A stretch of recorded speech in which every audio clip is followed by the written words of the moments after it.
প্রতি বছর শীত এলে দেখবেন সাঁতরাগাছির ঝিলে পরিযায়ী পাখিরা আসে, আর ভোট এলে বিজেপির পাখিরা আসে। শুভেন্দু অধিকারীর অবস্থা খুব খারাপ। ও 18 থেকে 12-তে বিজেপিকে নামানোর পর থেকে বিজেপির নেতৃত্বকে কোনো গুরুত্বই দিচ্ছে না। নেশন ওয়ান ইলেকশন, ভারতবর্ষের সংবিধান আছে, দেশে আইনের শাসন রয়েছে, দেশে নির্দিষ্ট আইনসভা রয়েছে, ওরা ভোট পাবে না। তাই জন্য ঘুরিয়ে হয় হিন্দু মুসলমানে যেতে হবে, না তো এইসব ওয়ান নেশন ওয়ান ইলেকশনে গল্প দিতে হবে। এই গল্পের আমদানি করার জন্য বিজেপির এই ধরনের সস্তার রাজনীতি, এই রাজনীতি এর আগেও রিজেক্টেড হয়েছে, 21-এ, 24-এ হয়েছে, 26-এও রিজেক্টেড হবে। শুভেন্দু আগে নিজের দলের অন্তর্কলহ সামলাক, শুভেন্দু আগে নিজের দলকে লড়ুক, তারপরে তো মমতা ব্যানার্জি অভিষেক ব্যানার্জিকে লড়বে, তৃণমূল কংগ্রেসকে লড়বে। রাজ্যে আজকে বিজেপির কেন্দ্রীয় প্রতিনিধির মধ্যে থেকে সুনীল বানসাল আসতে চলেছেন। তিনি বঙ্গ বিজেপির যে নেতৃত্ব রয়েছেন তাদেরকে নিয়ে ওয়ান নেশন ওয়ান ইলেকশনের একটি সভা করতে চলেছেন। কি মনে হয় 26-এ ইলেকশন রয়েছে, তার আগে এই যে বিজেপির একের পর এক কেন্দ্রীয় নেতৃত্বরা আসছেন রাজ্যে, ভোটের খাতা কি আরও বাড়তে চলেছে? শীত চলে গেল, কদিন আগে যদি প্রশ্ন করতেন, আমি আপনাদের সাঁতরাগাছি এখান থেকে একটু বেশি দূরে নয়, সেকেন্ড হুগলি ব্রিজ পেরোলেই সাঁতরাগাছি। প্রতি বছর শীত এলে দেখবেন সাঁতরাগাছির ঝিলে পরিযায়ী পাখিরা আসে, আর ভোট এলে বিজেপির পাখিরা আসে। তা আজকে সুনীল বানসাল এসছে, এর আগে কৈলাস বিজয়বর্গীয় এসেছিল, তার আগের বার সিদ্ধার্থনাথ সিং এসেছিল। প্রতিবার পরিযায়ী পাখিরা আসবে আর বাংলার মানুষ গান গাইবে, তুম তো ঠেহের পরদেশি সাথ ক্যা নিভাओगे, সুবহ পেহলি গাড়ি সে তুম তো লৌট যাওগে। 2রা মে মোদিজি বলেছিলেন 2 মে দিদি গেই 2021 রেজাল্টের দিন। 2রা মে সকাল 10টার থেকে বিজেপির নেতারা ফ্লাইট বুক করা শুরু করেছিলেন পাগলের মতো, যে তাড়াতাড়ি বাংলা ছেড়ে পালাবেন। এটা হচ্ছে গ্রাউন্ড রিয়ালিটি। সুনীল বানসাল কে? নির্বাচন কমিশনার?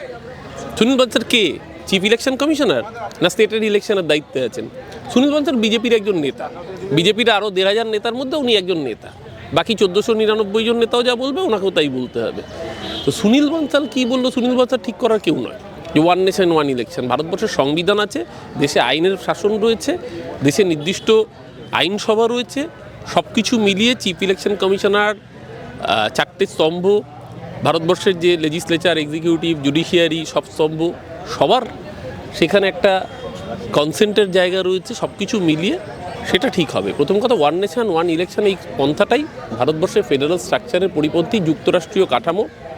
আজকে ধরুন ওয়ান নেশন ওয়ান ইলেকশন করলো, সেখানে দেখা গেল কেন্দ্রে কোনো সরকারই বহুমত পেল না, তার নাকি আবার বাকি রাজ্য সরকারগুলো তো বহুমত পেয়ে গেছে, মানে তখন আবার রাজ্যের বিধানসভাগুলোকে ভেঙে দিতে হবে।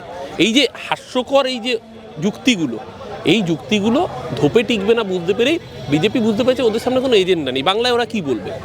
বাংলার মানুষের আবাসের টাকা আটকে রেখেছে, বাংলার মানুষের 100 দিনের টাকা আটকে রেখেছে, বাংলায় ভোট পাবে না। তাই জন্য ঘুরিয়ে হয় হিন্দু মুসলমানে যেতে হবে, না তো এইসব ওয়ান নেশন ওয়ান ইলেকশনে গল্প দিতে হবে। এই গল্পের আমদানি করার জন্য বিজেপির এই ধরনের সস্তার রাজনীতি, এই রাজনীতি এর আগেও রিজেক্টেড হয়েছে, 21-এ, 24-এ হয়েছে, 26-এও রিজেক্টেড হবে। এই যে বাজেট অধিবেশনে তারপরে দেখলাম ধর্মেন্দ্র প্রধান এলেন, বাজেট টপ করলেন, তার কিছুদিন পর 1 সপ্তাহের মধ্যে শুভেন্দু অধিকারী আবার আলাদা করে বাজেট টপ করলেন।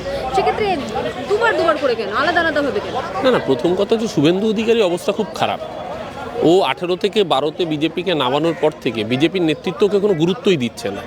বিজেপির নেতৃত্ব এই গত সপ্তাহে গিয়েছিল রাজ্য সভাপতি হবে ঠিক করার জন্য, মোদিজিও দেখা করেননি, অমিত শাহ দূর করে ভাগিয়ে দিয়েছে। লাস্টে ধনকরের সাথে দেখা করেছেন কোনো রকম মুখ রক্ষা করার জন্য, কিন্তু ধনকর তো বিজেপির সভাপতি নন, ধনকর বিজেপির কার্যনির্বাহী গ্রুপেরও কেউ নন। ধনকর দেশের উপরাষ্ট্রপতি পদাধিকার বলে রাজ্যসভার চেয়ারম্যান।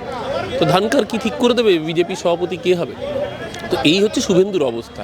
সামগ্রিকভাবে রিজেক্টেড, ফ্রাস্ট্রেটেড বিজেপির মধ্যে যে অন্তর্কলহ দেখেছেন তো, জগন্নাথ চট্টোপাধ্যায় পোস্ট করে দিব্যেন্দু অধিকারীকে চাকরি চোর বলছে, শুভেন্দু অধিকারীর নিজের ভাইকে।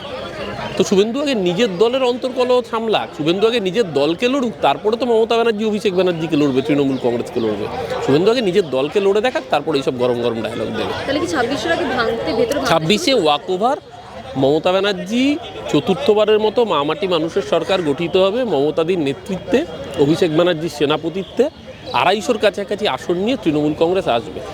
আমরা মমতাদি যা বলে আমরা সেই কথাকেই অনুসরণ করি, কিন্তু আমার মনে হয় মমতাদি একটু কম বলেছেন।